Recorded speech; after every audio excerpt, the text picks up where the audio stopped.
Malaquias, ele é um nome que significa meu mensageiro. E é um apanhado profético escrito ali entre o período 445 a.C., de 450 a 445 a.C., possivelmente algum tempo durante ou depois dos tempos de Esdras e Neemias, que é aquela história que a gente tinha visto, né? O pessoal tinha voltado do cativeiro, estavam reconstruindo a cidade, aí vem o Ageu e exorta todo mundo sobre a importância do templo estar construído para aquela situação cultural. Aí eles constroem a duras penas lá com Esdras e Neemias, 80 anos depois de Ageu e Zacarias. E o coração do ser humano é o coração do ser humano. Porque já nesse momento de paz, digamos assim, Deus levanta o profeta Malaquias, e se você for ler os seus 3 ou 4 capítulos, porque tem versões, acho que a Septuaginta lá, que é a versão, a tradução grega, né, do hebraico, é um livro que tem 3 capítulos, na nossa Bíblia tem 4. Mas de qualquer maneira é uma profecia que a gente dividiu em um capítulo só por questões de facilidade, facilitação de leitura mesmo. Na verdade é uma profecia só. É Deus vomitando aí a sua indignação com aquele pessoal que tinha construído o templinho, reconstruído o templinho, e aí as pessoas já começaram, por exemplo, no capítulo 1 a gente vai ver que as pessoas selecionavam os animais para sacrificar ao Senhor. Pegavam o animal coxo, doente, aleijado, né, que estava com leishmaniose, que sabia que ia morrer mesmo, e ofereceu a Deus o resto. Mesmo eles recebendo a profecia de Ageu de que eles estavam semeando um saquetel furado porque eles não estavam preocupados com o templo. Uma vez que o templo é reconstruído, as humanidades começam a se manifestar. É dar a Deus o que sobra, Deus é pouco, como lavagem, essas coisas assim. Tudo que a gente não quer, a gente dá para Deus. É o que eles estavam fazendo. Depois ele vai falar sobre o relacionamento dos sacerdotes, depois vai falar sobre o grande dia, o final. E esse dia final começa aqui: eis que eu mandarei para vocês o profeta Elias. É uma passagem que o João pegou para si e falou assim: eu sou o Elias que Deus falou. Eu sou a voz que clama no deserto. E é uma coisa que ficou, não é nem ambígua, mas ficou, sei lá, trambígua. Gerou 3 contradições. Que era alguém que iria aparecer ali no público imediato, alguém que seria mensageiro de Deus, que talvez era o próprio Malaquias, chamado de meu mensageiro. Depois o João Batista preparando o caminho para Jesus, dizendo: está tudo muito arrumado esteticamente, mas o coração de vocês está uma porcaria do mesmo jeito. E aquela crença, né, judaico-cristã de que o Elias não morreu, ele foi levado em carros de fogo, arrebatado, porque ele vai voltar lá quando o espírito anticristo, todo o desejo da humanidade estiver em evidência. Aí Deus vai mandar as suas 2 testemunhas que dizem as más línguas que seria Elias e Enoque, porque foram os 2 que não morreram, mas ninguém sabe quem são as testemunhas. Mas em Zacarias essas testemunhas são mencionadas, né? Ele pega o Zorobabel, o sacerdote Josué, e fala que eles eram os 2 raminhos, as 2 testemunhas. Aí Apocalipse vai falar das 2 testemunhas. Então são coisas que vão se repetindo na história, porque elas são presságios, elas são simbólicas, e aí é disso que vai falar no final do livro. Mas o que eu gosto, quando a gente vai ler Malaquias, é dessa expressão, meu mensageiro, porque no Evangelho a gente não deveria nem ficar preocupado com questões de fato. Se é isso, se foi nesse período, a gente pode ter isso como algum dado histórico, alguma informação. É legal você entender que o Malaquias é mais ou menos contemporâneo do Sócrates, né? É legal você entender que o Zacarias o Malaquias era mais ou menos contemporâneo de todo o panteão filosófico grego da época, que estava em evidência, né? Alexandre o Grande para tomar o poder. Alguns anos depois, Alexandre o Grande seria educado pelo Aristóteles, ia virar o marco cultural do Ocidente. E ao mesmo tempo, neste povinho, estava lá Deus falando, porque a humanidade gosta de construir, do Senhor é a terra e toda a sua plenitude, mas Deus estava falando com esse povinho que estava tentando reconstruir as suas vidas, como Ele gostaria de falar com cada um de nós, apesar de tudo que está sendo reconstruído na macroestrutura. Aí, esse nome Meu Mensageiro é interessante, porque a gente precisa entender o que é ser um mensageiro.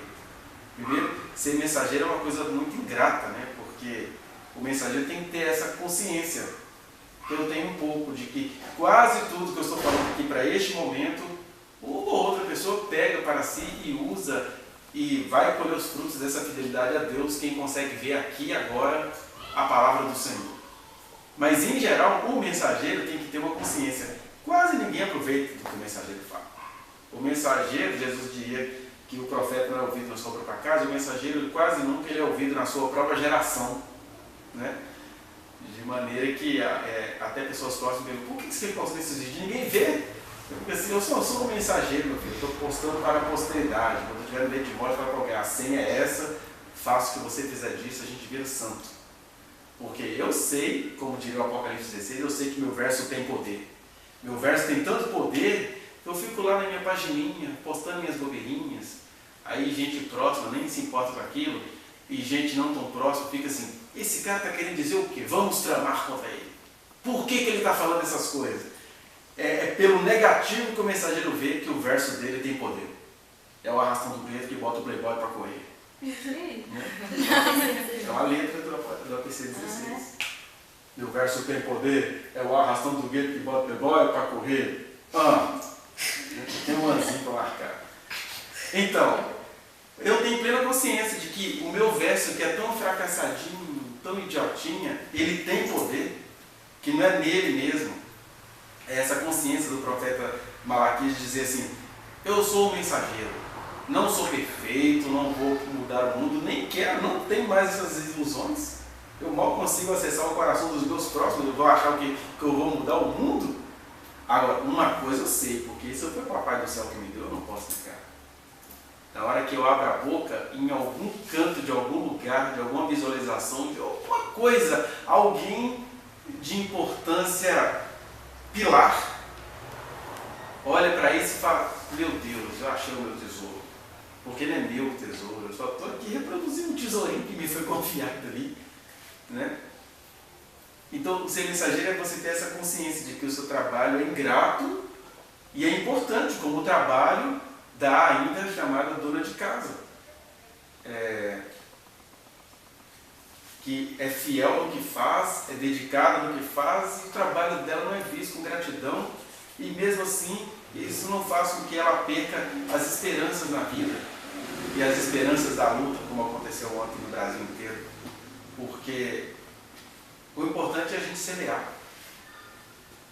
Agora, o que a semente vai fazer? É só você ver toda a nossa herança bíblica, de homens que escreveram, semearam, e foi manipulado pelos escribas e fariseus. Quando falo que é manipulado, não quer dizer que se tornou desonesto, quer dizer que eles pegaram a glória deles, e Jesus sentiu isso, né?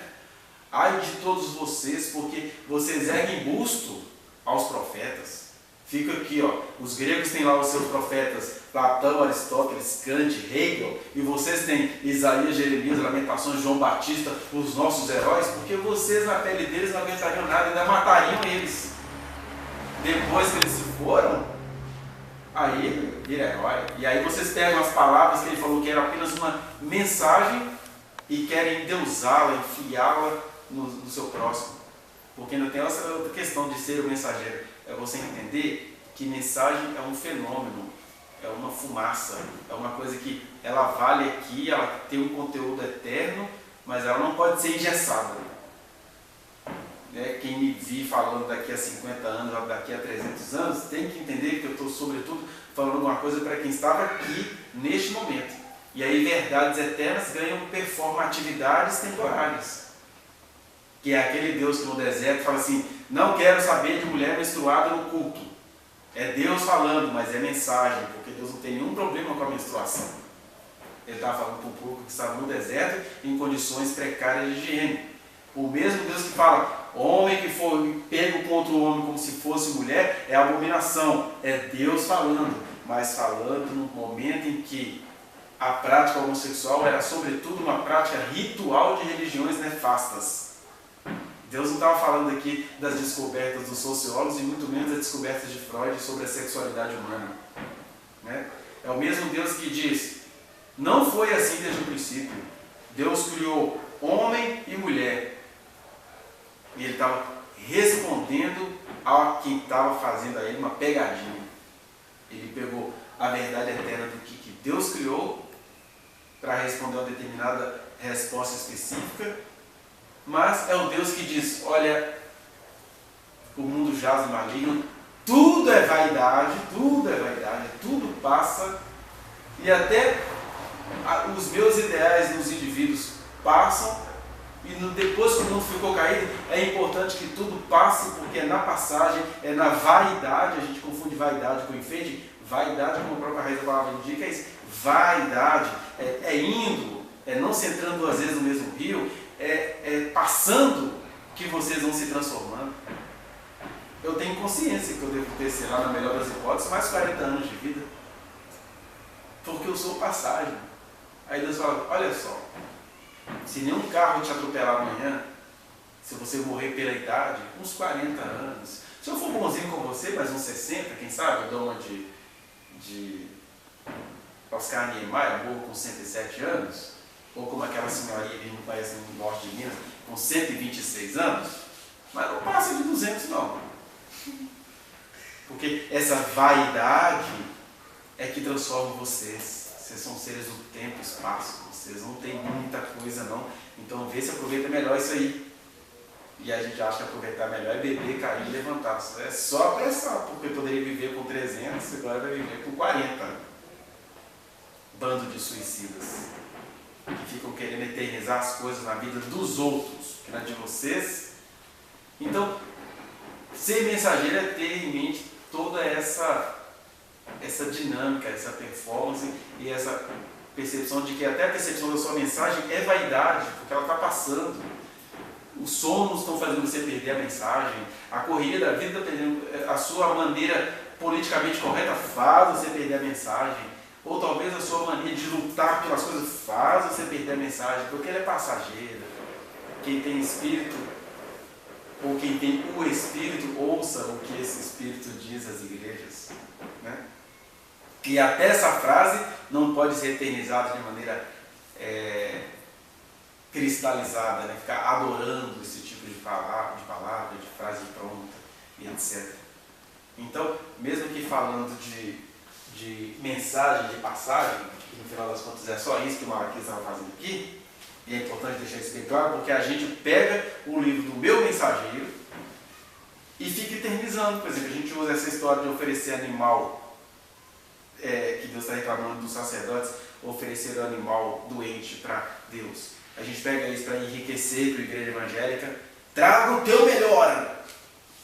Eram esses sacerdotes que precisavam ouvir esta mensagem, e talvez muitos de nós aqui que recebemos uma vocação, e aqui eu estou falando de dar dinheiro, mas é uma vocação, dons, entendimentos, inteligências, habilidades, e a gente não valoriza isso. Só se eu souber quanto que eu ganho com isso. Olha só, você está sendo esse sacerdote aqui. Você está sendo capitalista diante de Deus. O que eu vou ganhar com essa perda que eu vou ter? Por isso que eu te dou aleijado mesmo. Está achando ruim? Esquecendo-se que foi Deus quem te deu o animal para você criar. Outra coisa que a gente eterniza é aquela historinha do dízimo, né? Trazer os dízimos à casa do tesouro. Né? E, na verdade, era este público que estava precisando de ouvir isso aqui. Hoje o que Deus está querendo não é nem o dízimo, não. Deus está querendo é 100% mesmo da sua vida, dos seus dons, das suas habilidades, porque você é a glória da segunda casa, que deveria estar fazendo isso valer o tempo todo, como disse o quase contemporâneo de Malaquias. E uma coisa que a gente eterniza, e é ela que eu quero falar aqui hoje, está no capítulo 2, versículo 10, que diz assim, o último livro do Antigo Testamento. Malaquias 2 e 10. Eram as queixas dos santos homens de Deus. Não temos todos nós o mesmo Pai? Não nos criou o mesmo Deus? Por que seríamos desleais uns para com os outros, profanando a aliança de nossos pais? Judá tem sido desleal, e a abominação se tem cometido em Israel e em Jerusalém, porque Judá profanou o santuário do Senhor, o qual ele ama, e se casou com a adoradora de Deus estranho. O Senhor eliminará das tendas de Jacó o homem que fizer tal, seja quem for, e o que apresenta ofertas ao Senhor dos Exércitos. Ainda fazeis isto: cobris o altar do Senhor de lágrimas, de choro e de gemidos, de sorte que ele já não olha para a oferta, nem a aceita com prazer da vossa mão. E perguntais: por quê? Porque o Senhor foi testemunha da aliança entre ti e a mulher da tua mocidade, com a qual tu foste desleal, sendo ela a tua companheira e a mulher da tua aliança. Não fez o Senhor um, mesmo que havendo nele um pouco de espírito? E por que somente um? Ele buscava descendentes que prometera.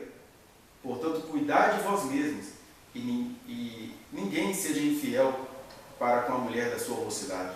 Porque o Senhor, Deus de Israel, diz que odeia o repúdio, e também aquele que cobre de violência suas vestes, diz o Senhor dos Exércitos. Portanto, cuidai de vós mesmos, e não sejais infiéis. Entre as coisas aí que o mensageiro estava falando como mensagem e não como doutrina eterna, uma das coisas que ele está falando aí é exatamente essa questão da infidelidade. Porque a gente já pontua: Deus odeia o divórcio. E aí é uma frase pronta. Aí a gente idolatra São Malaquias, tanto em relação aos dízimos, quanto em relação a surrupiar os outros, e agora em relação ao divórcio. Deus odeia o divórcio. Mas quando você vai ler o trecho todo, e é por isso que eu li todo o trecho, Deus não está nem falando do divórcio, Ele está falando da infidelidade. Ele está falando dessa coisa que esses sacerdotes aí estavam praticando. E o que esses sacerdotes estavam praticando?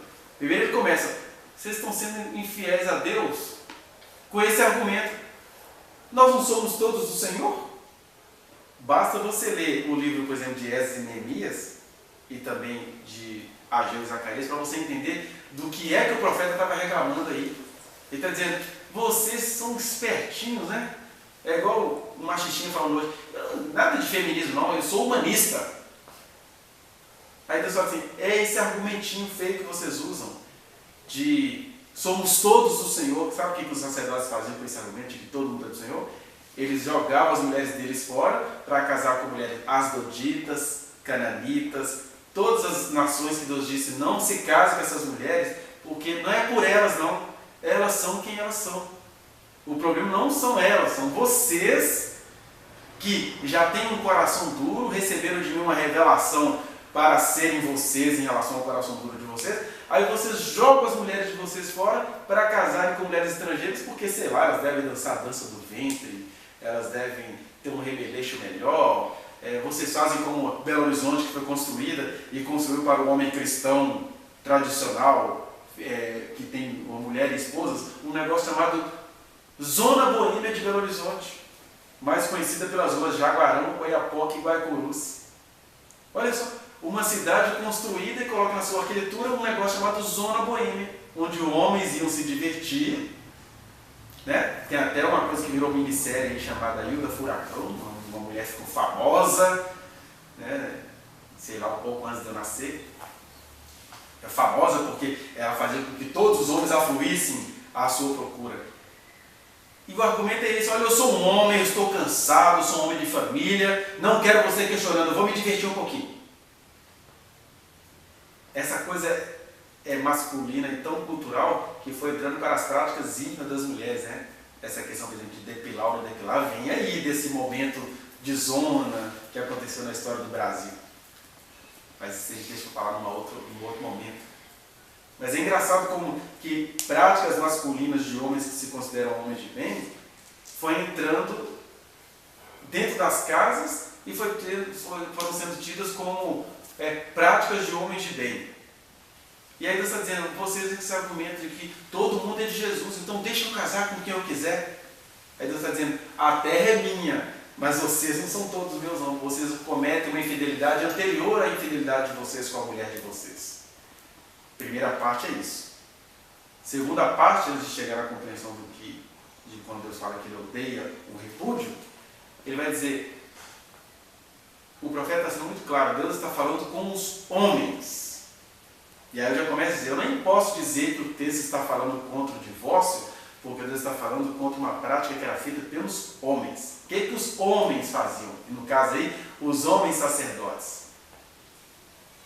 Pegavam a lei, que estava escrito lá em Deuteronômio 24, ou 22, se eu não me engano, que diz assim: se você casou com uma mulher e achou alguma coisa indecente nela, dê a ela carta de repúdio. O indecente significa, essa mulher tem que ter aprontado uma coisa muito ruim contra você, para você dar a ela uma carta de repúdio. É interessante que não existia carta para casar, mas existia uma carta que o homem escrevia para a mulher ir embora. Por isso que é a carta de divórcio, porque ele achou algo indecente nela. O que a tradição faz até chegar nos dias de Malaquias, e piorou ainda, não parou não, nos dias de Jesus foi pior. A tradição faz o seguinte: achou coisa indecente. O que é coisa indecente? A mulher é vesga, não sabe cozinhar direito. Na verdade, ela é perfeita, mas a mulher que eu estou querendo pegar é mais gostosa do que ela. Então, como eu não posso prostituir, eu mando ela embora e caso de novo. Aí a gente tem aquela história da monogamia sucessiva, que é na verdade uma poligamia legalizada. Ao invés do cara ter várias mulheres, como o recém-falecido Mishter Katra, um judeu de prática de religião, ele tinha uma religião judaica, e ele às vezes falava com a gente que o boi tem várias vacas, o leão, várias leoas, e Katra, várias mulheres. Mas as suas mulheres podem ter... Não. Não é assim na natureza.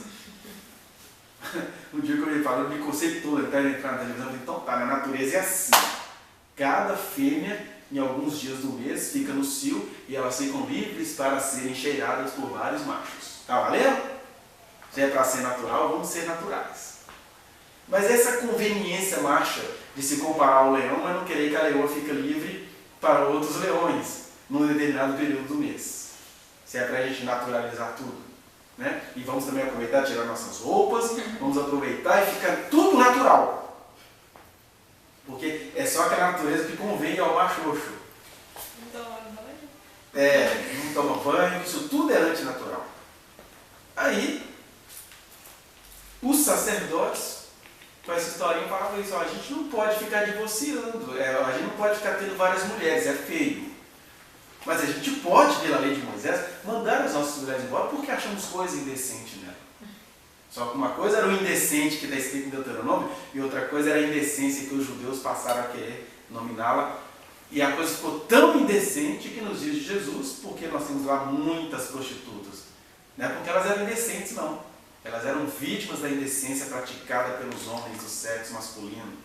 Né? Homens do sexo masculino parece uma redundância, mas nós temos homens trans. Né? Então, os homens do sexo masculino faziam o quê? Manda a mulher embora. E aí uma mulher que ia embora, chega a ponto de ter aquela história lá da mulher samaritana. Casou a primeira vez, achou coisa indecente. O que era a coisa indecente que eles acharam da mulher samaritana? Ela é inteligente demais. Daí a nossa palavra safadeza, né? Que vem da safo, que com o tempo ficou conhecida pelos versos eróticos, pelo que achava na Idade Média de versos eróticos. Na verdade, ela escreveu sobre muitas outras coisas. Então, uma mulher escrever, ser poetisa, ser construtora, saber guiar um cavalo, isso tudo era coisa de homem. Sapatão, essas mulheres estão pervertidas, elas estão doidas, isso é doido, isso é contra a natureza. Elas tiveram lá que reconstruir de alguma maneira sua vida na ilha de Lesbos. Então as nossas palavras são todas carregadas dessas consequências das injustiças desses homens, que baseando-se na lei de Deus, que também era uma mensagem, começaram a propagar essa história. A indecência da mulher samaritana era ser inteligente, manda embora. Aí vem o segundo marido: olha, se é usada, fica quietinha, eu vou te usar. Não aguentou aquilo, foi embora. Terceiro marido, quarto marido, quinto, e aí no sexto, não vou casar não. Minha sobrevivência é não casar. E é nesse estágio da vida dela que Jesus chega e fala: olha, se você soubesse quem está te pedindo para beber, você vê que ela nem era prostituta, porque Jesus não conversaria com alguém que tivesse uma natureza propositadamente prostituída. Que existe a prostituta e existe alguém que fala assim, meu filho, eu gosto da coisa grupal mesmo. Meia de atuar é a coisa mais fraquinha que eu faço. Não, ela era uma mulher que foi jogada fora de vários casamentos, mas que era uma pensadora, porque Jesus chega para ela e ela faz perguntas, claro que com alguma malandragem ali desenvolvida, depois de ter passado por 5 maridos piedosos e peidosos, homens que fediam a injustiça, mas jamais seriam punidos. E ela fala, mas o nosso pai Jacó falou que é nesse monte que a gente teria que adorar, e os judeus falam que é no templo de Jerusalém. E aí Jesus vai conversando com ela e fala, agora chama o teu marido. E aí ela, não tem marido. Jesus, eu sei que você não tem marido, mas chama ele. Porque você foi casada com 5. Jesus fala, quer dizer o seguinte, eu sei quem você é e eu estou revelando para você quem eu sou. Eu sei da sua história. Que a religião pega até esse diálogo para dizer, Jesus sabia que era mulher de vida fácil. Não, a vida de quem casou 5 vezes em Israel não era uma vida fácil. Era a vida de quem era jogada fora. E aí ela chama o marido, Jesus conversa com os samaritanos, e os samaritanos falam, olha, agora não é pelo que vocês estão contando para a gente que a gente crê, é pelo que nós mesmos ouvimos. Mas Jesus faz esse trabalho evangelístico a partir dessa mulher. Estou dizendo isso tudo porque, primeiro, tínhamos um problema aí. Eram sacerdotes que queriam casar com mulheres estrangeiras com a desculpa de que todos somos filhos de Deus, é o que diz o versículo. Todos são de Deus, mas vocês estão me traindo. Porque vocês estão casando com adoradoras de outras divindades. Então não vem com esse argumento de que todo mundo é de Deus, que eu posso casar com todo mundo. Não dá para se casar com alguém que tem um coração desigual ao seu. É isso que Jesus está falando. Primeiro problema espiritual, o jugo desigual. O jugo desigual, que ali era muito claro. O judeu deveria casar com judia com determinadas mulheres. Mas vocês querem casar com outras mulheres que vão perverter o coração de vocês. E o problema não está nas mulheres, está em vocês que usam-nas como desculpa para terem o coração pervertido. Segundo problema, vocês estão mandando a mulher de vocês embora. E eu odeio o repúdio. Mas o problema nosso é que a gente para aí. Deus, o Senhor, diz que odeia o repúdio. E a gente faz a frase ficar assim, sonora. O que é que Deus odeia? O repúdio. Mas é engraçado que não é bem assim que está escrito. Aí está dizendo que eu odeio o repúdio e todo aquele que derrama sangue inocente. Né? Para sermos mais exatos com o texto, o que é que diz aí? Também aquele que cobre de violência as suas vestes. Isso. O que é cobrir de violência? É engraçado essa história de cobrir de violência as suas vestes, que se você vai em qualquer novelinha, você vê isso. Quem usa vestes cobertas de violência nem é visto como tal. Né? Vá no STF, no Superior Tribunal Federal Brasileiro, você vê quanto sangue inocente derramado para que os amigos de alguns juízes ali fiquem com a vida plena, e ele fala assim, não, está tudo dentro da legalidade. Mas o Rafael Braga continua preso. Enquanto o filho da desembargadora, traficante, está solto. Mas você vai olhando as vestes, está tudo perfeito. Tudo dentro da legalidade. É isso que Jesus chama de vestir-se com veste de sangue inocente. Veste de sangue derramado, porque a veste é perfeita, a aparência é perfeita, a estola sacerdotal é perfeita, mas o que está acontecendo ali é um monte de mulher se tornando prostituta e ainda sendo chamada por vocês de vagabundas, porque vocês jogaram ela nesse estado. É mais ou menos o que aconteceu com o Brasil em relação à escravidão. Né? Quem colonizou o Brasil traz para cá milhares de pessoas negras, sacaneiam com elas, deixam elas uma vida miserável, aí depois eu falei, que país feio esse, nós vocês um monte de preto, a gente tem que branquear essa população. Chama Fiat, Volkswagen, vão dar emprego para branco porque esses pretos são uma vergonha. Mas foram vocês que fizeram o que vocês estão chamando de vergonha. Era você que pegava a escravazinha e depois chamava ela de vagabunda. E era você, mulher branca frustrada, que não lutava pelo direito das mulheres e falava para o seu marido, vá caçar suas negras. Olha a frase, como é que mostra ódio, né? Aí, eu odeio o repúdio que provoca isso tudo. E a gente precisa fazer aqui uma distinção emocional entre o repúdio e o divórcio. Porque o divórcio é o que a lei de Moisés propõe lá dentro do horizonte que eles tinham, naquela geração, naquela sociedade. Ele tinha o direito de dar carta de divórcio a uma mulher. E ainda ela tinha direitos garantidos. Por exemplo, se a mulher se casasse de novo e ela fosse repudiada desse segundo casamento, ela não mais poderia voltar para o marido original, que é o diferente do que acontece hoje, né? As igrejas querem que um casamento, por exemplo, como o do Caio Fábio, que já tem 15 anos de segundo casamento, tem gente esperando que ele se divorcie e volte a sua mulher original usando o texto de Malaquias. E Deus estava falando desse divórcio hoje que acontece entre homem e mulher que são conscientes. E aqui ainda vale fazer um outro parênteses, a gente está falando dessas coisas todas, porque Jesus disse que o projeto inicial de Deus era que homem e mulher fossem felizes um com o outro. Esse era o projeto original de Deus, que é possível ser vivido por todo o casal que diante de Deus tomou essa decisão diante de Deus. Por exemplo, eu tenho que cobrar muito seriamente do meu casamento que foi feito na presença do Senhor. Isso sou eu em relação ao meu casamento. Agora, eu não posso exercer essa cobrança sobre o casamento dos outros, como os pastores fazem. Porque o mesmo Deus que tem um projeto original é o mesmo Deus que continua falando com as pessoas. E esse Deus que fala com as pessoas diz para as pessoas todos os dias que o casamento entre o homem e a mulher é um milagre. E o casamento entre o homem e a mulher também é tanto milagre quanto mistério. Porque as partes, por isso que chama-se unidade, às vezes são partes opostas, com projetos opostos, com desejos até inimigos, com desejos arqui-inimigos, que Deus separou alguns por questão de vocação e falou assim, eu vou fazer um milagre nisso aí. Esta é a minha exigência em relação ao meu casamento. Mas eu não posso fazer essa exigência em relação ao casamento dos outros. Você está forçando isso aí. O que Jesus falou lá em Mateus 19? Vamos agora relacionar Malaquias com Mateus 19. O que diz lá em Mateus 19?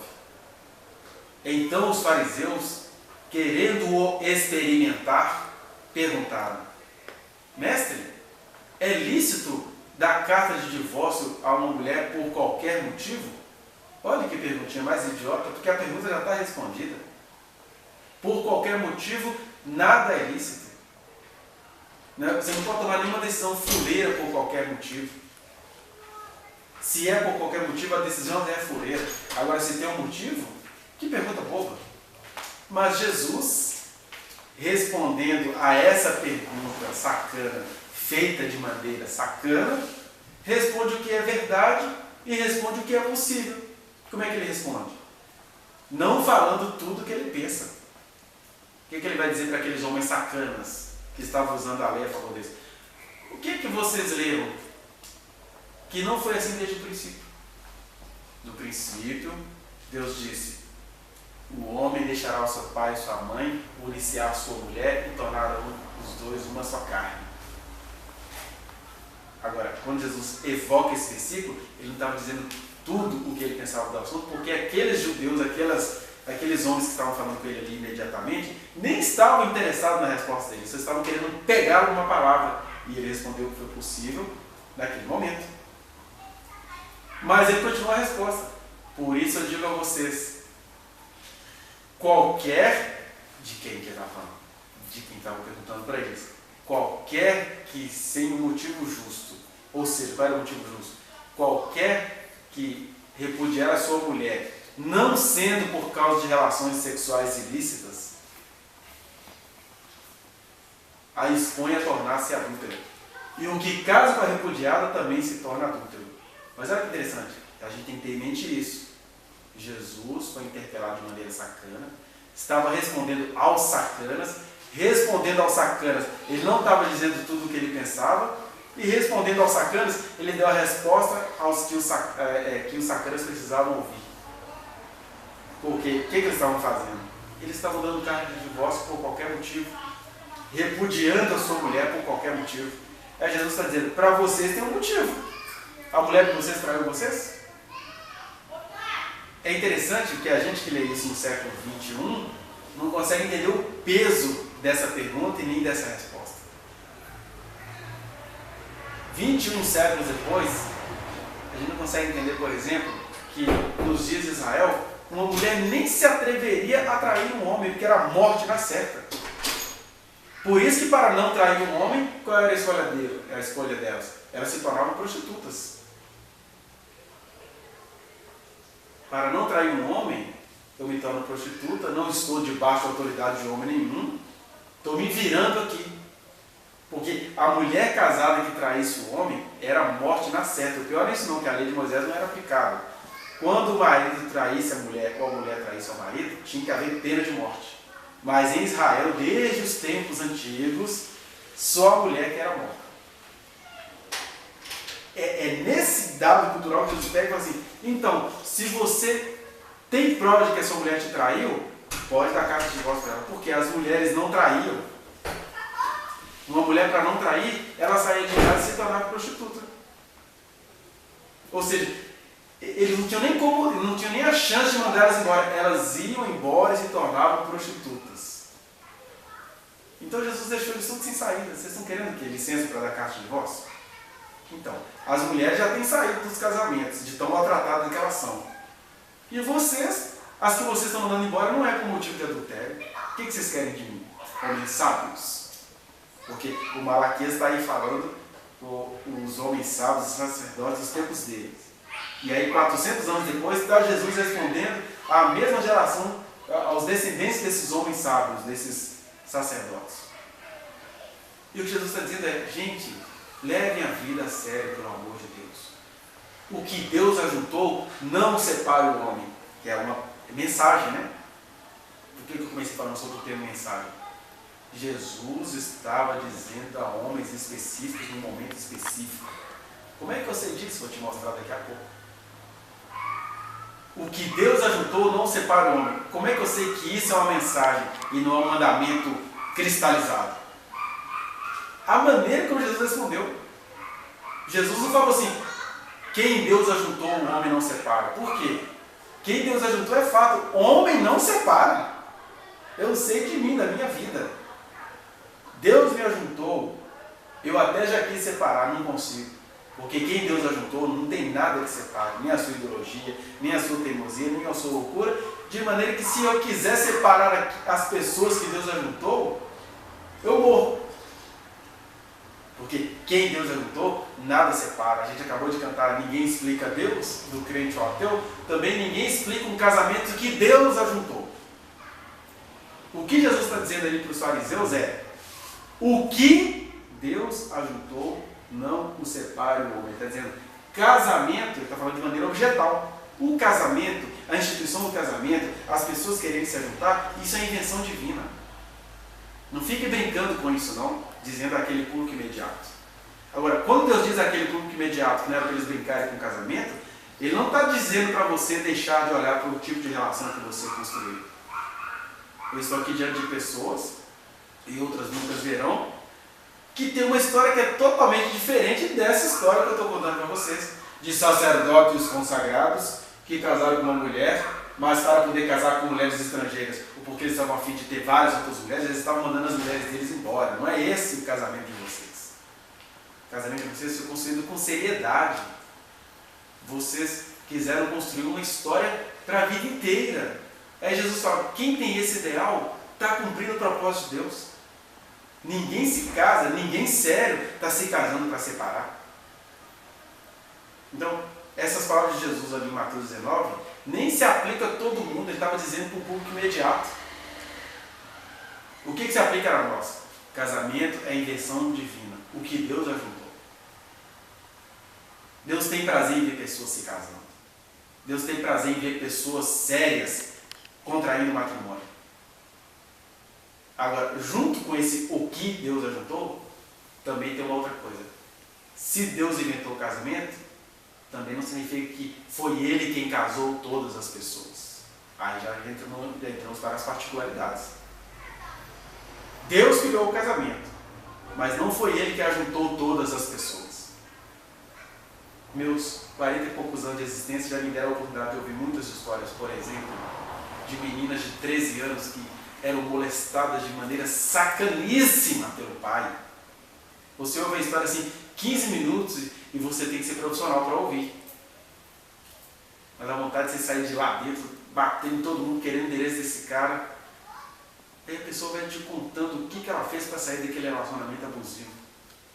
Eu já ouvi histórias desde menina de 13 anos que casou com um cara para sair da sexualidade do pai dela e fugiu para outro estado e veio parar aqui em Belo Horizonte.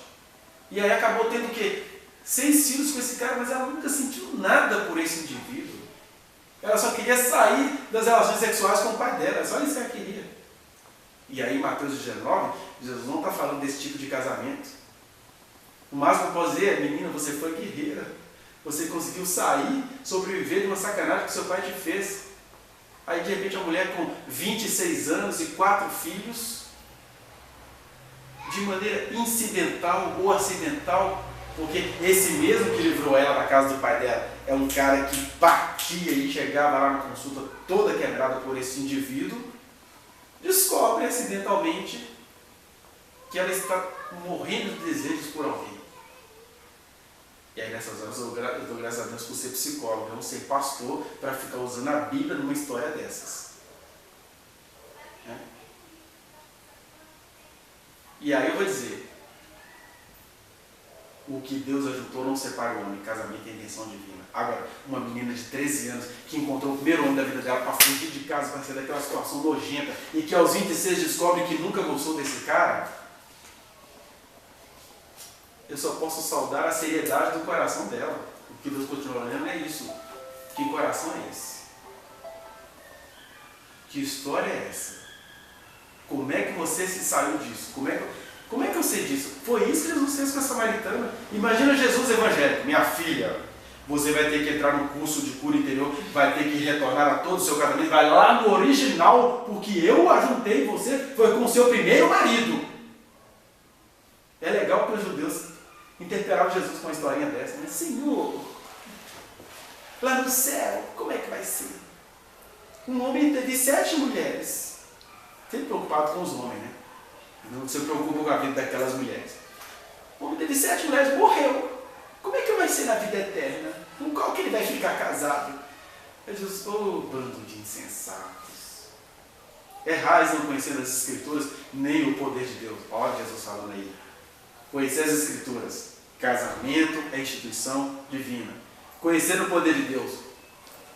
Se Deus ajuntou, se Deus criou o casamento, isso não significa que foi Ele que ajuntou todas as pessoas, porque vocês erram não conhecendo nem as Escrituras e nem o poder de Deus. O poder de Deus é que vai lidar com esses mistérios da existência. No céu não se casa nem se dão em casamento. No céu o casamento não vai ser problema, casamento é coisa terrena. Casamento é coisa de que a gente precisa fazer no tempo e espaço. Casamento é coisa que vai ser condicionada pela sociedade, pela vida, por vários fatores, por uma menina de 13 anos que corre do pai que está estuprando e acaba tendo 5 filhos com outro homem e que aos 26 descobre ainda, cara, eu só tenho 26 anos, eu ainda preciso viver. No mistério, Deus sabe ler a sinceridade de uma mulher dessa, ou de uma menina que ficou famosa aí, porque ela pediu aos colegas para gravar um vídeo dela chupando o pintinho de todos os colegas. Era uma menina de 11 anos. E aí o vídeo viralizou, né? Ah, vagabundo, tô falando essas meninas com 11 anos, ó, pedindo para ser filmada chupando o pinto dos coleguinhas. Olha que pouca vergonha desse país! Porque o diabo é o pai da imagem, né? E sobretudo quem ama a imagem de Satanás são os filhos de Deus. E Jesus diria, os filhos das trevas são mais prudentes na sua geração do que os filhos da luz. Porque os filhos das trevas, aqueles psicólogos ateus, aqueles filósofos que não acreditam na existência de Deus, eles vão falar assim, deixa eu entender essa história. Porque eu acredito numa menina de 11 anos que está pedindo para ser filmada chupando o pintinho dos colegas. Eu acredito. Aí foi se verificar a história. Sabe o que eu descobri? Que a menina já estava revoltada e enojada de todas as nojeiras que o pai dela obrigava ela a se submeter. E ela entendeu o seguinte, eu tenho uma maneira de chamar a atenção. Eu vou ser, olha a ideia da menina. Eu vou ser chamada de vagabunda, de sem vergonha, de piranha. Os meus colegas não vão entender o que eu estou fazendo, mas é desse jeito que eu vou fazer alguém olhar para mim. Porque ela foi parar no conselho tutelar e passou a ter um tratamento psicológico. Aí o que ela contou lá? Deu detalhes do que o pai dela fazia com ela. Então ela falou assim, eu acho que eu passar pelo vexame de ser filmada chupando o pinto dos meus coleguinhas é muito menos pior do que o que eu sou obrigado a passar com meu pai lá em casa. Ela disse isso lá no conselho tutelar. Já revoltada, cheia de ódios. E você não acha que Deus olha para uma história dessa e fala assim, eu já entendi. Deus não está olhando para casamento ou para divórcio, Ele está olhando para o que o profeta falou. Qual é a contrição desse coração? O que gerou isso nesse espírito? O que está acontecendo com a história dessa menina que você está falando mal dela? Gente, quando eu fui olhando essas histórias, eu nunca mais fico assim, que vergonha! Né? Às vezes até aquilo que crente adora difundir aí de uma manifestação, de alguém enfiando a cruz no ano dos outros. Ai, está traindo meu símbolo religioso? Eu tenho que defender Deus! Meu filho, para cada foto de gay enfiando a cruz do outro que você fica difundindo na sua internet, você está fazendo coisas mais abomináveis que só o referir é vergonhoso. Porque, claro que tem gente sem vergonha nesse meio, mas tem histórias estranhas ali que faz alguém vituperar um símbolo religioso. E você está preocupado em defender um símbolo religioso, eu estou vendo é a vomitação das indignidades humanas. Isso é legal, que o pastor que mais faz isso na nossa geração, ele não consegue nem ser ouvido, né? Porque, por exemplo, o crente fica com raiva quando você clica lá, por exemplo, na BIPTV e escuta o seguinte relato que eu ouvi outro dia. De uma mulher que foi casada há 27 anos com um homem, que todo dia chegava em casa e ele enforcava os gatos, os cachorros. Na hora que ele chegava no portão, os animais já começavam a fazer xixi. E essa mulher teve que aguentar isso 27 anos. Aí quando ela foi procurar o aconselhamento do pastor, o pastor veio com ela com esse discurso de que o casamento era uma vez só para a vida. Mas e o meu marido? Se ele é submisso ao seu marido. O cara ouve essa história e diz, isso é tudo invenção.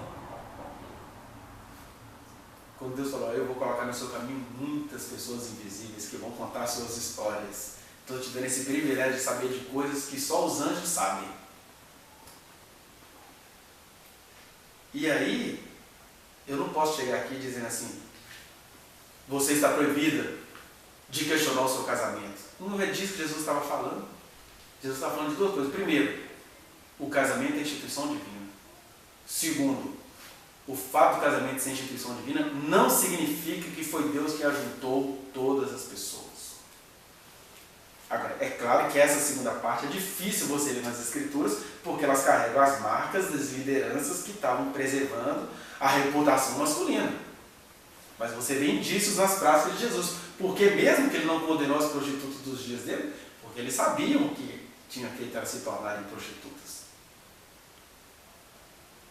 Segundo, qual foi mesmo o tratamento que Jesus deu à samaritana? Ele sabia que histórias ela tinha atravessado para passar por 5 casamentos. Terceiro, alguém fala assim, se você for lá em 1 Coríntios capítulo 7, começa lá a história do divórcio, né? Mulheres cristãs e homens cristãos, gregos convertidos ao evangelho, olhavam para a mulher e falavam assim, eu estou adorando ao Senhor dos Exércitos, mas a minha mulher acende fogo para Diana, sacrifica para Diana, deusa dos Efésios, ou para Aquele, deusa da guerra, ou da caça, ou para Astarote. Eu vou me separar dessa mulher. Aí, nesse contexto, qual era o problema aí? Religioso. O Paulo fala assim, não fique preocupado em se separar de ninguém que tem uma religião diferente da sua. É interessante, está vendo? Que em Malaquias, Deus estava reclamando do jugo desigual dos sacerdotes. Por quê? Eles eram crentes, tinham critérios claros de escolher alguém, e eles preferiam escolher quem estava lá fora. Isso é um jugo desigual, proposital, deliberado. Aí o Paulo fala, agora vocês são diferentes, olha a história de vocês. Vocês todos vieram de uma cultura grega, adoravam essas divindades, o Espírito Santo transformou uma parte desse casamento. Sabe o que acontece? A outra parte é santificada por causa da sua conversão. Isso não é jugo desigual. Aí ele dá uma segunda dica. Agora, se o incrédulo, ou seja, se aquela pessoa que ainda não tem a mesma percepção do evangelho que você quiser se apartar, deixa ela aí. Mas Deus me manda dizer para vocês, não se casem de novo. Por que nesse contexto Deus pediu para dizer para não se casarem de novo? Porque se o problema é religioso, na hora que o problema religioso fosse resolvido, o adorador de Ana, dos Efésios, se tornasse um adorador de Jesus de Nazaré, ele ia querer voltar com a mulher dele. O tesão ia até aumentar. Olha, a gente pensa tudo igual agora, por favor, volta para mim. Olha, tá vendo? Podia voltar. Mesmo que no Deuteronômio falasse, ó, se casou com outro, não pode voltar mais. Em Coríntios está dizendo, não se case de novo. Por quê? Aquelas pessoas foram se convertendo, os casamentos foram sendo reatados, era outro problema. Aí eu pego aquilo e falo, está escrito na Bíblia, se você se divorciar, não é para casar de novo. Olha o que é mensagem. Mensagem é isso. Ele estava dizendo, esta mensagem, fugaz, passageira, tanto quanto o público que ele estava precisando ouvir. Fora isso, você tem os movimentos escandalosos do Espírito Santo. Se eu fosse contar para vocês, eles são tão escandalosos que vocês não iriam acreditar. Vocês iam falar que a gente está cheio de Satanás aqui falando com vocês. Então não vou nem me atrever a contar. Mas eu posso contar um caso famoso que todos nós conhecemos, que é o desse pastor Caio Fábio, que foi casado há 25 anos com uma mulher. E quando eu falo isso, não estou dizendo que eu acho que todo mundo deveria fazer assim, eu estou dizendo que Deus conhece as histórias. Deus criou o casamento, mas Deus sabe dizer do mistério de cada casamento. 25 anos depois, ele precisou se separar por coisas bem específicas da história dele e da mulher dele. E o próprio Deus mandou uma outra mulher. Né? Outro dia eu estava ouvindo ele fazendo casamento, ele contando mais detalhes do que ele não tinha contado, que ele ficou durante um ano tendo um sonho repetido.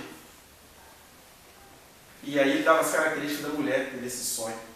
Aí um belo dia, a mulher falou para ele assim, o que você... Ele estava na cama com essa mulher, e a mulher conversava com ele e falava assim, o que você mais gostaria de ter nessa vida? E você gostaria... Aí ela falava com ele assim, eu gostaria de estar... Quer dizer, ele na cama e a mulher falou, eu gostaria desse momento aqui, nós dois nessa cama, etc. E ele falou que ele estava num quarto com livros todos espalhados, numa cama king size, acho que eu estava entrando na moda, king size, no ano 2000. Aí ele estava dizendo o seguinte, que ele sonhou esses sonhos 3 vezes, conheceu essa segunda mulher com quem ele já é casado há mais de 15 anos, e aí um belo dia eles estavam num lugar, e ele perguntou para ela, qual seria o seu maior sonho? Aí ela falou para ele assim, o meu maior sonho é que ele estivesse num quarto assim, assim, assim, cheio de livros espalhados no chão, e mostrando assim, que essa mulher que foi mandada para ele gostava sobretudo da intelectualidade dele, né? Daqueles livros bagunçados que fizeram ele ser quem ele é na história da cristandade até da humanidade. Aí ela falou para ele, eu gostaria de estar num quarto assim, assim, assim com você. Aí diz ele que ele tinha esquecido do sonho, que na hora que ela falou isso ele lembrou, paf! Que na última vez que ele sonhou com isso, essa mulher apareceu para ele voando e falou assim, ó, eu vim para te dar descanso, 1 ano antes dele conhecer ela. E aí quando ele tinha conhecido ela e se disfarçou, foi na praia, recebeu uma profecia de um cabo da Ciolo que ficava lá profetizando.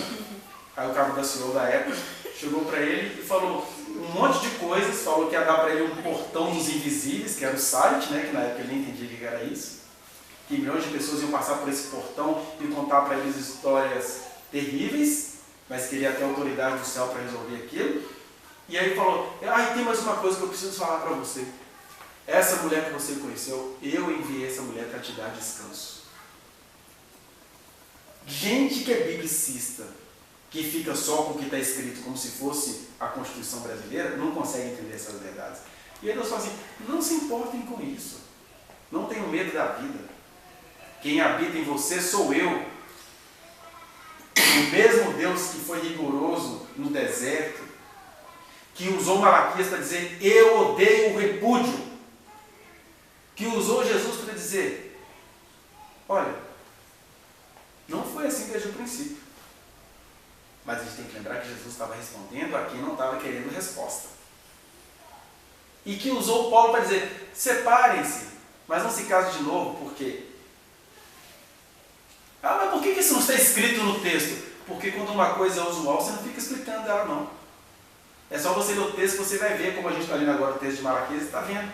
Por que Deus diz que odeia o repúdio? Ele odiava aquele repúdio. Qual era aquele repúdio? de homens que de maneira gratuita estavam mandando suas mulheres embora para casar com mulheres estrangeiras. Olha que infidelidade com a mulher da sua mocidade. Você casa com ela e manda ela embora porque quer uma bundinha mais gostosinha, né, safado? Isso continua valendo para casas particulares? Continua. Mas, por exemplo, não foi por esse motivo que o Caio separou da ex-mulher dele. Está vendo? Não serve? A outra coisa que Jesus fala, né? Em Malaquias. Que é o homem praticando contra a mulher. Você não vê aí em nenhum momento desse texto de Malaquias um ato da mulher. O pessoal vê a mulher aí sendo vítima. Então, quando Deus fala, eu odeio o repúdio, ele deixa bem claro também que não é só o repúdio que ele odeia. Eu odeio o repúdio e todos aqueles que se vestem com roupas de vinda de sangue inocente. Tem outras coisas também que Deus odeia, é só você ir lá em Provérbios 16, do 6 ao 9. 6 coisas Deus odeia. A 7ª ele abomina. E geralmente essas coisas são coisas que os homens não odeiam. Gerar contenda entre irmãos, publicar fake news. Deus odeia isso. Você está criando inimizade com uma manipulação de imagem. Eu odeio isso. Colocar uns contra os outros, odeio isso. É engraçado o fetiche maligno, porque quando você vai tentar mostrar as coisas com relação, como eu estou fazendo aqui, eu atraio ódios fazendo isso. Vamos orar por esse cara, ele é doido, olha o que ele está fazendo. Eu estou aqui tentando conciliar. Mas depende do que é conciliar para quem está ouvindo, né? Aqui eu estou dizendo, gente, o fim da lei é Cristo. Deus criou o casamento, mas nem todas as pessoas que se casam foram ajuntadas por Ele. Por isso que Ele usou o que Deus ajuntou e não quem Deus ajuntou. Porque quem Deus ajuntou, Jesus não precisava nem profetizar, porque é fato. Quem Deus ajuntou não tem nada que separe. Quem Deus ajuntou, tem até essa outra verdade, dura de entender. Quem Deus ajuntou, se precisar, Deus separa. Eu não vou dizer, por exemplo, que os 25 anos de relacionamento maravilhoso que o Caio Fábio teve com a que virou minha colega da psicologia, não foi Deus que ajuntou, foi Deus que ajuntou. O Caio Fábio era um maconheiro, malucão, doidão, playboy de bairro Bandeirantes. E aí ele estava com 18, conheceu uma menina de 16, casou com ela. Sabe como é que foi o casamento dos dois? Vocês já ouviram Fábio contando, né? Ficaram mais ou menos 7 dias de jejum, não fizeram sexo, porque aquele ex-maconheiro pegador de mulher precisava de um jejum e não tinha ninguém melhor do que a Alda Fernandes para ir com ele nesse jejum. Só que eles foram descobrindo com as décadas de casamento que aquele jejum só foi fácil de ser feito porque um não sentia tesão pelo outro. Aí a mulher negocia durante 20 anos, porque eu não sinto muita coisa por ele, mas a gente tem 4 filhos juntos, eu tenho que valorizar isso. Ele é desejado por muitas mulheres do mundo inteiro. Eu preciso ganhar de todas elas. É muito comum a mulher fazer isso. Ela fica no relacionamento durante muitos anos, porque ela quer se sentir, mesmo não sentindo nada, sentindo dor na relação sexual, ela quer sentir que aquela vitória daquele relacionamento é dela. Possivelmente a Alda Fernandes teve isso. E o outro ficou castrado, né? Quem viu ele nos tempos de fama, gordão. O que é isso? A sexualidade estava toda espalhada na pele. Por isso que nem era difícil ele ser infiel, porque o tesão dele era pregar o evangelho, então ele não fazia nada na cama. Não, mas como é que o cara não fazia nada na cama tinha tanto filho? É porque o dia que fazia é porque estava para fecundar mesmo. Casais geralmente tem muito isso, né? Os dois ficam meses sem se tocar, mas no dia da ovulação eles se pegam. Aí tem filho. Muito comum de acontecer. E aqui eu só estou tentando mostrar um caminho de um relacionamento que diz o seguinte: o que Deus ajuntou não é para você ficar brincando com isso, mas não quer dizer que foi Deus quem ajuntou todas as pessoas que se ajuntam. Segundo, quando é Deus que ajuntou, até Deus separa quando é preciso. A gente poderia pensar na nossa própria história. Quantos casamentos aqui aconteceram? Alguns perduram, outros não deu para durar. O que a gente precisa ver diante desse mistério é essa reverência de dizer: eu não vou brincar com o casamento. E eu levo o casamento tão a sério que eu prefiro acabar com o meu casamento do que continuar com uma falsidade. Porque Deus abomina aqueles que se entregam à falsidade. A sociedade gosta. A vovó gosta. Minha filha, eu conheço. Mas entenda que Deus te deu uma iluminação diferente. E você casou na igreja. Tem isso. Você tem que condicionar uma coisa tão íntima a uma cerimônia. E é verdade, você casou na igreja, levou aquilo tudo a sério. E você não está brincando com a vida. Não deu, não deu. E nessas horas é bom demais ser crente. Você pode chegar e dizer, Jesus, me ajuda nessa decisão que eu tenho que tomar. Me ajuda a fechar os olhos, sair tudo quebrado, me ajuda a sobreviver. Só não me deixe levar uma coisa ruim em nome de uma tradição. Enfim, é claro que o assunto não se esgota aqui, eu queria só relembrar. Isso aqui é uma mensagem. Casos particulares precisam ser analisados na sua particularidade. E até imagino que isso aqui nem é novidade para este público imediato. O que eu queria dizer é que quando a palavra de Deus diz que Deus odeia o repúdio, Ele odeia esse ato de repúdio, feito exclusivamente por homens, que na autoridade do seu sacerdote falavam assim, quero você, mas não, por isso que o nome aí é repúdio. Que é uma figura repudiando a outra. Agora, o divórcio, que é feito de duas dores, que é feito de dois mal-entendidos, de acusações trocadas, mas que no final das contas um vai começando a entender que apesar das dores, não dá para os dois seguirem. Meu Deus do céu. Quem faz um divórcio assim irresponsável é quem leva o casamento a sério. Está cumprindo o que Jesus falou. Olha, não fica brincando com o que Deus ajuntou, não. Deus te ajuntou, você tem que entender que você é mulher. Você não nasceu para ficar apanhando a vida inteira, não. Se Deus chegar para você e falar assim, minha filha, você vai apanhar muitos anos da sua vida e te dar os motivos para você passar por isso, mas é Deus mesmo, com todas as provas da divindade, não de loucura. E eu não preciso nem ficar preocupado com qual a interpretação que vão dar o que eu estou dizendo, porque eu acredito em Deus mesmo, eu sei que Deus fala com as mulheres todo dia. Eu não preciso ficar com medo de estar fazendo Deus ser mal interpretado. Ele se faz interpretar, Ele habita nos corações. Então, quando Deus mesmo chega para alguém e diz isso, que você aguente firme. Mas você não pode transformar isso em doutrina para as outras pessoas. Porque também o mesmo Deus pode dizer diferente para outra pessoa. Não, eu nem casei com vocês dois. Eu achei bonito uma mãe de uma colega nossa, que insistia em nome da tradição em ficar casado. Aí um desses homens de monte de São Paulo ligou para ela, ligou em mistérios. Eu sou o Senhor teu Deus, eu vou arrancar aquele homem da sua vida. Tudo que aconteceu com você, que aquele homem não tem nada a ver comigo, não fui eu que ajuntei vocês dois, que esse trem que os caras fazem, né? Aí a mulher que estava pedindo uma resposta a Deus, desligou o telefone e ficou com raiva de Deus. Como assim? Isso não foi Deus? Deus vai separar casais? Dizer, calma, Deus está te socorrendo, agora você vai virar moralista de Deus? E aí eu falei, esquenta não, xingue Deus o tanto que você quiser, porque se foi Deus que falou, Deus vai cumprir. E aí um dia, quando ela menos imaginava, ela lá lutando pelo casamento, deu uma louca naquele marido dela, um homem profano, um homem nojento, um homem horroroso. Eu até falei, cara, às vezes ele é só assim porque ele está casado com você. Se não foi Deus que ajuntou isso, ele vai sair disso e vai se tornar o melhor ser humano que ele pode ser. Não fique com raiva disso. Ele fica com raiva do sucesso do ex. É porque é a relação que fazia mal. Mesmo que você queira aquilo, mas tem coisa que não é para ser, e Deus não ajuda. Aí ele acudiu essa irmã, e olha que essa irmã fez 4 filhos com esse homem do mal. Deus falou, esse homem não é meu, eu não tenho nada com ele, Deus falou muito mal do cara. Ele não faz parte de mim. Aí ela diz, não, tadinho, meu pai não faz parte. Fica frio quando Deus fala que alguém não faz parte dele, porque esse alguém nem quer fazer parte dele. Deus está sendo só realista, só para mostrar para sua mãe com quem ela foi casada. E o porquê de tanta sacanagem que esse homem fez com ela a vida inteira. Aí o homem sumiu. Está feliz, casado com outra pessoa. E essa menina só não casa com outra pessoa porque não quer. Deve estar aí se engraçando por alguém. Uma senhora bonita, elegante, conservada.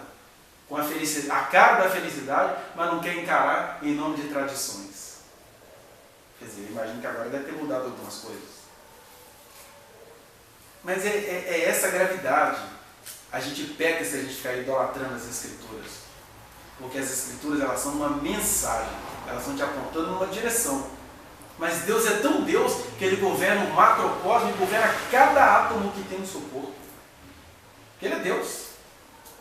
Você acha muito Ele cuidar dos quase 8 bilhões de habitantes do planeta? Mais absurdo ainda é imaginar que Ele cuida de cada átomo de cada um desses 8 bilhões de habitantes. E que ainda diz, quem me clamar vai me conhecer. Eu existo mais do que vocês pensam. Eu sou mais Deus do que vocês conseguem imaginar, porque nem olhos viram, nem ouvidos ouviram, nem passou pela mente humana o que Deus preparou para aqueles que o buscam. Porque é para aqueles que o buscam, porque Deus não quer obrigar ninguém a buscá-lo. Agora, quem busca, conhece caminhos tão maravilhosos que não vai ficar sequestrado por uma palavra grave dada em determinada circunstância. Que é aquela palavra do pai para o filho. Por exemplo, eu não posso, como um pregador, como um professor, falar assim, deixa de ser burro, rapaz! Toma jeito! Eu não posso fazer isso no exercício da minha profissão. Agora, um pai, ele não acha que o filho é burro. Ele não acha nada disso. É a única linguagem que o filho entendeu naquele espaço-tempo ali. Segundo, é você que chama, senta aí, rapaz! Tome jeito! É o que Deus está dizendo. Eu odeio o divórcio, mas Ele odeia aquele divórcio. Até porque Deus nem odeia nada. Essa é a grande verdade eterna. Por isso que Ele está falando que Ele odeia esse divórcio, porque esse divórcio feito por aqueles sacerdotes de maneira irresponsável, ainda usando Deus, ainda usando ali. Não, porque todo mundo é de Deus, deixa eu casar com o que eu quiser, todo mundo é de Deus, velho. É o mesmo sacerdote, lembre-se, que estava oferecendo animais defeituosos para o Senhor. Né? E os mesmos sacerdotes que viviam da oferta do templo não estavam oferecendo as ofertas ao Senhor. Então a gente tem que pegar esse assunto com todas essas dinâmicas e parar de cometer esse pecado de dizer o que é e o que não é na vida dos outros. É pecado separar? É pecado juntar? O casamento é eterno? Isso e aquilo? Não, gente, a vida é muito séria. E a vida é tão séria que ela merece ser analisada nas suas minúcias. E onde é mesmo que acabam as minúcias, sempre elas vão acabar naquela coisa que a gente não está fazendo. Hoje, por exemplo, a gente amanheceu com uma situação esquisita aqui em casa, constrangedora, e que você vai vendo para agora tomando questões espirituais. Aí a Sônia é eficiente, né? Os casais se convertem todos os dias. Então é muito difícil. Vamos pro médico, vamos fazer. Sônia, a gente podia só dar uma oradinha? A gente só precisa orar, vamos orar. Aí a gente vai orar e Papai do Céu nos acode e nos conta perfeitamente o que está acontecendo. Resumindo a história, tem uma coisa aí que precisa ser resolvida, mas a gente não levou ninguém no médico hoje. A gente nem ia ter esse culto hoje. Por que eu estou contando para vocês essa historinha? Se a gente ficasse em função do médico. Porque Deus está querendo te contar segredos. Ele quer te contar segredos da sua felicidade que você não consegue enxergar, mas também quer te dar explicações sobre a sua infelicidade. Mas Ele só queria que você fizesse assim, cara, está tudo muito chato e muito apertado, mas eu preciso falar com meu papai.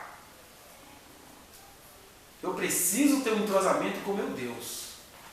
Eu não posso fazer essa coisa eficiente que eu sei fazer sem consultar o meu Deus, porque eu não sei nada da vida. Quando você faz isso, você está levando o casamento a sério, a vida a sério, a criação de filhos a sério, o salário que você vai receber a sério, tudo a sério. Seja chamado de excêntrico. Mas é melhor ser um excêntrico do bem. Né? Ai, que coisa ridícula, eu vou ficar orando para tudo. Sim. Você não acha que é muito bonito beber, cair e levantar, ainda faz musiquinha sobre isso? A gente adora umas bobeiras, né? Tem um cara aí que faz música sobre bunda, tudo dele, bunda, vende, né? Fica assim, puxa, e eu que sou bocó porque eu acho que eu tenho 40 anos de tudo? Não é? Senhor, eu quero te agradecer por essa palavra, a tua palavra é vida, eficaz e eterna, e quero te agradecer porque o Senhor odeia determinados tipos de repúdio, que é feito assim de maneira injusta, com o homem jogando a mulher fora. Mas o Senhor também sabe as relações que o Senhor não uniu, as pessoas com quem o Senhor nunca quis que estivessem juntas. O Senhor é o Deus Todo-Poderoso e nos perdoe por essa idolatria de fazermos da Bíblia a Nossa Senhora da página fechada, a Nossa Senhora dos versículos selecionados, e ficamos criticando a Nossa Senhora dos católicos. Pelo contrário, Senhor, nos perdoe por esta abominação. A Tua palavra é eterna. O Verbo se fez carne e habita entre nós, ou melhor, o Verbo se fez carne e habitou entre nós, mas agora Ele habita dentro de nós. O Verbo se fez carne e o Espírito dele nos habita e está com a gente, conversando com a gente, querendo nos mostrar coisas, querendo nos fazer entender realidades que não dá nem para contar em público que as pessoas não entenderiam. Por isso eu peço ao Senhor que o Senhor nos perdoe por toda a idolatria e nos faça viver toda a realidade do Teu conselho em nós. Que nós de fato possamos entrar nesse descanso com D maiúsculo, que é o Teu Espírito habitando em nós, nos dando paz, nos dando percepções, nos dando a alegria de viver nestes poucos dias que temos debaixo do sol. Nós te pedimos, ó Pai, que o que tem de ser desfeito aqui seja desfeito debaixo da Tua graça. O que tem que ser refeito seja reconstruído com toda a consciência. E o que nem tem que acontecer seja impedido pelo poder do sangue do Teu Filho. E o que tem que ser curado encontre cura a partir dessa palavra tão estrutural que a gente falou aqui. Mas quem entendeu o que foi falado aqui vai encontrar cura para tantos departamentos acerca dos quais ele nem conseguiu pensar. Eu peço ao Senhor, ó Pai, que o Senhor venha nos acudir, que o Senhor venha nos socorrer, que o Senhor venha nos consolar e nos encher de alegria e de produtividade na nossa geração. É o que nós te pedimos no nome de Jesus. Amém.